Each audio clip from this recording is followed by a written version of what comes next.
சிம்புவை வைத்து விண்ணை தாண்டி வருவாயா, அச்சம் என்பது மடமையடா, வெந்து தணிந்தது காடு உள்ளிட்ட படங்களை இயக்கிய கௌதம் மேனன் தனுஷுடன் இணைந்து கடந்த 2019ஆம் ஆண்டு பண்ண படம்தான் என்னை நோக்கி பாயும் தோட்டா. இந்நிலையில் அந்த பஞ்சாயத்துக்கு தற்போது கௌதம் மேனனே இன்னொரு பேட்டி ஒன்றில் செமக்கூலாக அளித்துள்ள பதில் குறித்து இந்த பதிவில் பார்க்கலாம் வாங்க. இயக்குனர் கௌதம் மேனன் இயக்கத்தில் தனுஷ், சசிகுமார், மேகா ஆகாஷ் நடிப்பில் கடந்த 2019ஆம் ஆண்டு வெளியான படம்தான் என்னை நோக்கி பாயும் தோட்டா.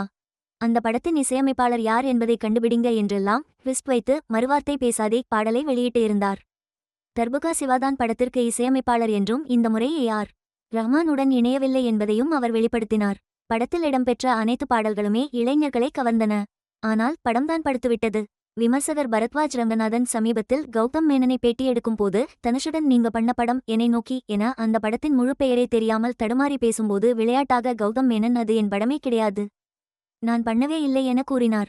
ஆனால் தனுஷ் ரசிகர்கள் மத்தியில் அவரது பேட்டி பெரும் குழப்பத்தையும் சர்ச்சையையும் கிளப்பியது.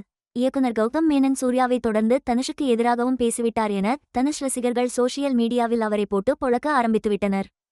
தனுஷ் ஹேட்டர்கள் இப்படித்தான் ஒவ்வொரு படத்திலும் டைரக்ஷனை கற்றுக்கொள்கிறேன் என பல படங்களை சொதப்பிவிட்டாரா தனுஷ் என கிண்டல்களையும் ட்ரோல்களையும் பறக்கவிட்டனர்.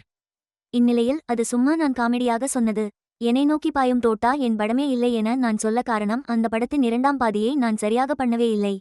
அவசரமாக அந்த படத்தை பண்ணதுதான் அது ரசிகர்களை கவராமல் போக காரணம். ஆனால் அதை நெட்டிசன்கள் ட்விஸ்ட் பண்ணி பெரிய சர்ச்சையான விஷயமாக மாற்றிவிட்டனர் என விளக்கம் கொடுத்துள்ளார்.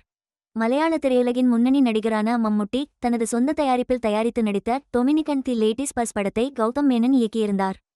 படம் வெளியாகி 9 நாட்கள் ஆகும் நிலையில் உலகம் முழுவதும் இதுவரை வெறும் 14.5 கோடி ரூபாய்தான் வசூல் செய்துள்ளதாக தகவல்கள் வெளியாகியுள்ளன.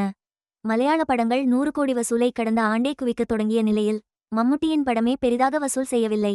மேலும் இதுபோன்ற தகவல்களுக்கு நமது சேலை சப்ஸ்கிரைப் செய்யவும்.